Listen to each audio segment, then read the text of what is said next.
जय हिंद जय भारत दोस्तों, मैं अभिषेक और आप देख रहे हैं हमारा यूट्यूब चैनल शिवम एजुकेयर। दोस्तों आज की इस वीडियो में हम लोग बात करेंगे हिस्ट्री, जो कि आपकी यूजीसी ने टीजीटी पीजीटी या फिर जीआईसी लेक्चर जैसे इंट्रेंस एग्ज़ाम कह लें या फिर कोई भी यूनिवर्सिटी एग्ज़ाम कह लें जिनमें आपके हिस्ट्री से प्रश्न बनते हैं दोस्तों, उनसे रिलेटेड हम लोग इम्पॉर्टेंट प्रश्न की चर्चा कर रहे हैं। पिछले कुछ वीडियोज़ में हम लोगों ने महत्वपूर्ण प्रश्नों की चर्चा की और इस क्रम को आगे बढ़ाते हुए दोस्तों हम लोग आगे के महत्वपूर्ण प्रश्नों की चर्चा कर रहे हैं। और हम लोग जो दोस्तों टॉपिक अभी डिस्कस करने वाले हैं उन महत्वपूर्ण प्रश्नों के दोस्तों वह टॉपिक है इंडस वैली सिविलाइजेशन का।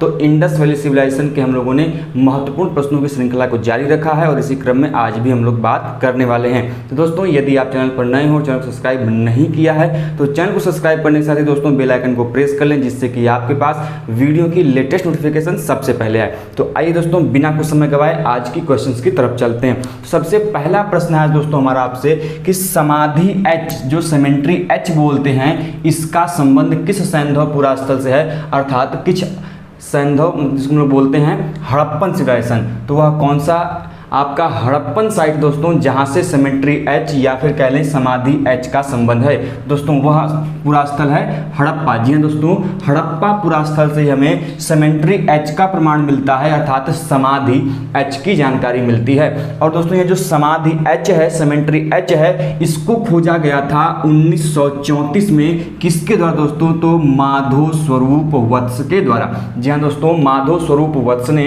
1934 में हड़प्पा पुरास्थल पे किसकी खोज की थी? समाधि एच की, जिसको हम लोग बोलते हैं सेमेंट्री एच की। इन्होंने ही दोस्तों बाद में, अर्थात माधव स्वरूप वस्त ने ही बाद में इस सेमेंट्री एच का उत्खनन भी किया था, एक्सकेवेशन भी किया था।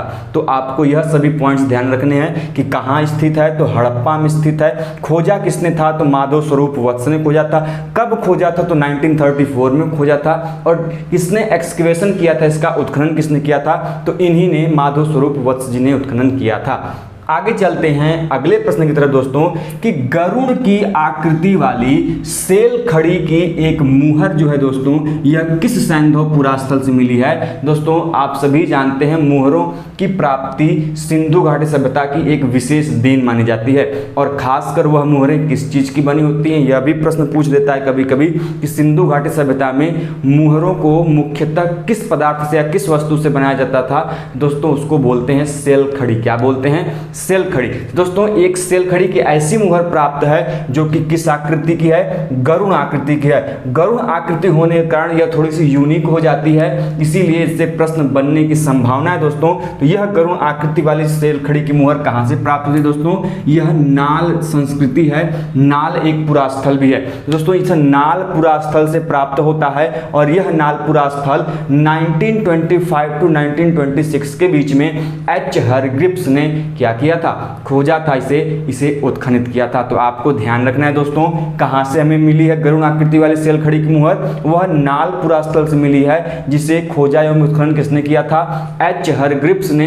कब किया था? तो 1925 टू 1926 के बीच में। आगे बढ़ते हैं अगले क्वेश्चन की तरफ, बड़े ध्यान से सुनिएगा कि सैंधव सभ्यता के वे पुरास्थल जहां से हमें पांडुरंग के मृदभांड, पांडुरंग के मृदभांड को इंग्लिश में बोलते हैं बफवेयर। क्या बोलते हैं?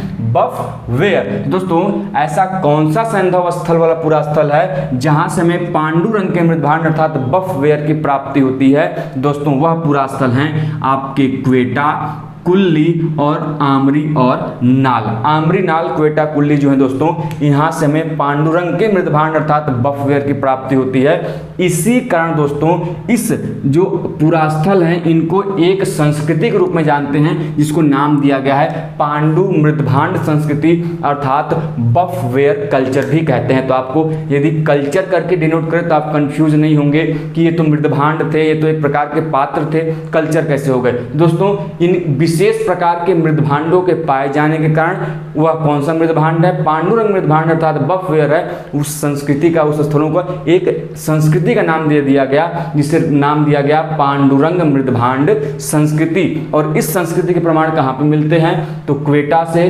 कुल्ली से और आमरी और नाल से मिलते हैं। आगे की तरफ बढ़ते हैं दोस्तों अगले प्रश्न की तरफ। प्रश्न यह है कि सैंधव सभ्यता के सोथी संस्कृति के प्रमाण हमको मिलते हैं। आप लोगों को पता है सैंधव सभ्यता का एक पुरास्थल है जहां से हमें किस संस्कृति के प्रमाण मिलते हैं, सोथी संस्कृति के। तो कौन सा ऐसा पुरास्थल है दोस्तों जहां से हमें सोथी कल्चर का, सोथी क्या कहते हैं, संस्कृति के प्रमाण का पता चलता है दोस्तों? तो वह साइट है आपका हड़प्पन साइट कालीबंगा। तो कालीबंगा का जो प्री हड़प्पन फेज है अर्थात प्राक हड़प्पा चरण है दोस्तों, वहां से हमें किसकी प्राप्ति होती है, सोथी कल्चर की प्राप्ति होती है। आप सभी को पता होना चाहिए हड़प्पा को 3 भागों में बांटा गया है, pre Harappa, mature Harappa and let Harappa. तो दोस्तों 3, कभी कभी 4 में भी बांट लेते हैं लोग, pre Harappa, early Harappa, mature Harappa and let Harappa.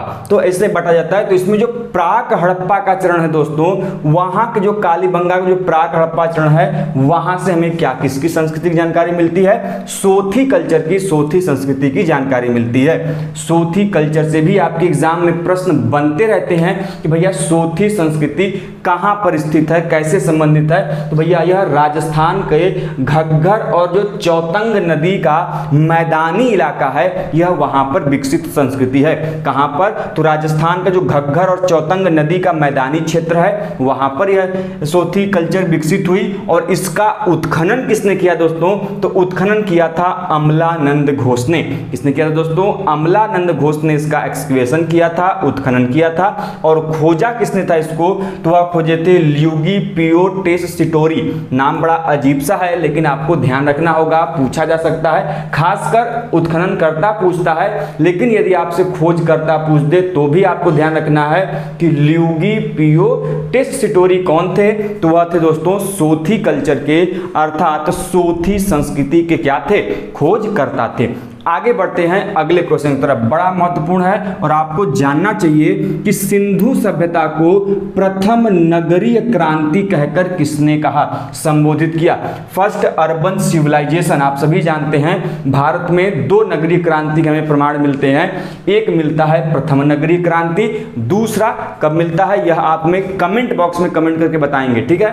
तो कमेंट बॉक्स में जल्दी से कमेंट करके बता दीजिए कि द्वितीय नगरीय क्रांति के प्रमाण हमें कब दिखाई देते हैं भारत के। वह कौन सा ऐसा काल समय है जब हमें द्वितीय नगरीकरण के प्रमाण दिखाई देते हैं? दोस्तों सिंधु सभ्यता के प्रथम नगरीय क्रांति कहकर किसने संबोधित किया था? तो किया था दोस्तों गार्डन चाइल्ड ने। जी हाँ दोस्तों, गार्डन चाइल्ड ने क्या कहा था कि सिंधु सभ्यता को प्रथम नगरीय क्रांति अर्थात फर्स्ट अर्बनाइजेशन रिवॉल्यूशन कहके संबोधित किया था।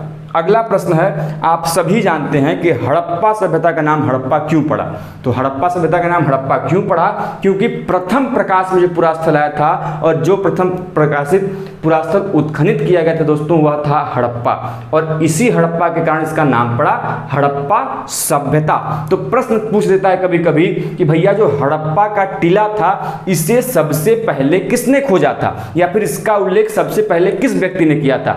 हालांकि यह 1921 के पास में जाकर यह उत्खनित हुआ, एक्सकेवेट हुआ, लेकिन इससे पहले ही इसकी जानकारी हमें दी गई थी किसके द्वारा?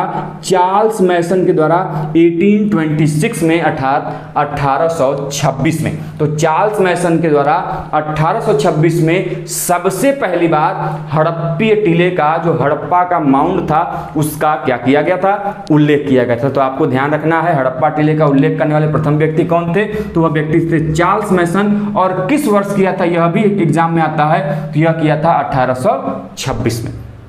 आगे बढ़ते हैं, एक बड़ी फेमस पुस्तक है, आपने यदि यूजीसी नेट वगैरह का एग्जाम दिया होगा टीजीटी पीजीटी का तो यह प्रश्न पूछ लेता है कि the roots of ancient India book के राइटर कौन है, अर्थात पुस्तक के लेखक कौन है? बुक का नाम क्या है? The roots of ancient India. दोस्तों इस पुस्तक के लेखक हैं, राइटर हैं W.A. Fair service. जी हाँ दोस्तों, फेयर सर्विस ने ही इंडिया के कल्चर के ऊपर क्या लिखा था? एक पुस्तक लिखा था जिसको नाम दिया था the roots of ancient India.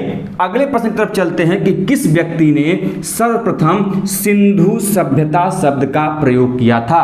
तो दोस्तों हड़प्पा सभ्यता के लिए सिंधु सभ्यता शब्द का प्रयोग करने वाले वह व्यक्ति कौन थे? तो वह व्यक्ति थे दोस्तों सर जॉन मार्शल। कौन थे दोस्तों? सर जॉन मार्शल थे। 1921 में जब हड़प्पा का एक्सकेवेशन हो रहा था तो हड़प्पन एक्सकेवेशन के निर्देशक कौन थे? यही सर जॉन मार्शल थे, जिनके निर्देशन में हड़प्पा का एक्सकेवेशन किया गया था और उन्हीं ने सबसे पहले सिंधु सभ्यता शब्द का प्रयोग किया था। तो आपको ध्यान देना है, वह उस समय ASI के अर्थात आर्कियोलॉजिकल सर्वे ऑफ इंडिया के क्या थे, वह निर्देशक थे। तो आपको अगले प्रश्न की तरफ चलते हैं, जल्दी से बताइएगा। देखिए आपसे कई ऐसे प्रश्न आते हैं सिंधु घाटी सभ्यता के कि कौन सा भैया जो पुरावशेष है, जो आर्कियोलॉजिकल एविडेंस है, कहाँ से पाया गया। जैसे हाथी के दांत का पैमाना कहाँ से पाया गया, चांदी का मुकुट कहाँ से पाया गया, प्रश्न बनते रहते हैं। तो कुछ ऐसे महत्वपूर्ण चीजों की बात कर लेते हैं। सबसे पहले बात करेंगे कि कौन सा ऐसा सैंधव पुरास्थल है जहां से हमें हाथी दांत का पैमाना मिला है, स्केल मिला है। दोस्तों हाथी दांत का पैमाना हमें किस पुरास्थल से मिला है दोस्तों, वह मिला है लोथल से। जी हां दोस्तों, लोथल से हमें किसकी प्राप्ति हुई है, हाथी दांत के पैमाने की। लोथल वही क्षेत्र है जहां से हमें प्रथम बंदरगाह का प्रमाण मिलता है, डॉकयार्ड की जानकारी मिलती है। तो यह भी आप ध्यान में रखेंगे। आगे बढ़ते हैं कि ऊंट की हड्डियां और 7 अग्निकुंड कहां से जानकारी में है दोस्तों। तो ऊंट की हड्डियां और 7 अग्निकुंड के प्रमाण हमें कहां से मिले हैं, यह मिले हैं कालीबंगा से। कहां से मिले दोस्तों, कालीबंगा से हमें ऊंट की हड्डियां और क्या मिले हैं, 7 अग्निकुंड के प्रमाण भी दिखाई देते हैं। वहीं पर शल्य चिकित्सा की बात आती है दोस्तों, तो शल्य चिकित्सा संबंधी प्रमाण हमें कहां पर दिखाई देते हैं, तो शल्य चिकित्सा संबंधी प्रमाण हमें लोथल और कालीबंगा 2 स्थानों पर दिखाई देते हैं, जहां पर में एक मानव खोपड़ी मिली है जहां पे शल्य चिकित्सा के प्रमाण को वह दर्शाती है। तो दोस्तों शल्य चिकित्सा संबंधी प्रमाण हमें लोथल और कालीबंगा से मिले हैं। वहीं पर कभी कभी पूछ देता है कि सूती कपड़े का टुकड़ा, सूती कपड़े का टुकड़ा हमें कहां से मिला है, कॉटन का, जिसे पता चलता है कि उस समय कॉटन का प्रोडक्शन होता था, सूती कपड़े का टुकड़ा होता था। तो वह होता था दोस्तों, प्रमाण कहां से मिला है, मोहनजोदड़ो से। कहां मिला है, मोहनजोदड़ो से, जिसका अर्थ होता है मृतकों का टीला। क्या होता है, मृतकों का टीला। वहीं पर दोस्तों आपसे प्रश्न पूछ सकता है कि पक्की मिट्टी का हल हमें कहां से मिला है। आप सभी जानते हैं सिंधु घाटी सभ्यता में विभिन्न प्रकार की फसलों का उत्पादन किया जाता था और फसलों के उत्पादन के लिए हल की आवश्यकता होगी, क्योंकि भाई इतना बड़ा नगर है, सभ्यता के रूप में विकसित है, तो वहां पर सिंपल सी बात है, बिना कृषि के यह सभ्यता विकसित नहीं हो सकती। और कृषि तभी होगी जब वहां पर हल होगा। और ऐसे ही पक्के मिट्टियों के हल हमें कई पुरास्थलों से मिले हैं। उनमें से जो महत्वपूर्ण पुरास्थल है वह है, सबसे पहले आप लोगों को जो जानकारी में होगा, बड़ावली।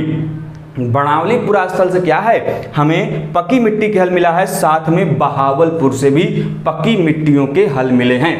अब देखिए पक्की मिट्टियों के हल के अलावा भी मुद्राओं, जो वहाँ पे मुहरे हैं या फिर कोई पट्टिका है, वहाँ पर भी हमें ऐसे हलों के अंकन दिखाई देते हैं। तो दोस्तों यह भी ध्यान रखें। तो कुल मिला के कहने का मतलब ये है कि प्रश्न कहीं से भी आए, आपको पढ़ के ध्यान से उसका उत्तर देना है। और आज के इस सेशन के लास्ट के प्रश्न की तरफ चलें दोस्तों, कि एक पुस्तक है, बड़ी फेमस बुक है, जिसको आपके राइटर का नाम बताना है। पुस्तक का नाम है civilisation of the Indus valley and beyond. क्या पुस्तक का नाम है, civilisation of the Indus valley and beyond. तो इस पुस्तक के लेखक कौन है मेरे दोस्त, तो वह है मार्टिमर व्हीलर। जी हाँ दोस्तों, मार्टिमर व्हीलर ने इस पुस्तक में, जो कि पुस्तक का नाम है civilisation of Indus valley and beyond, में सिंधु सभ्यता शब्द का प्रयोग किया है।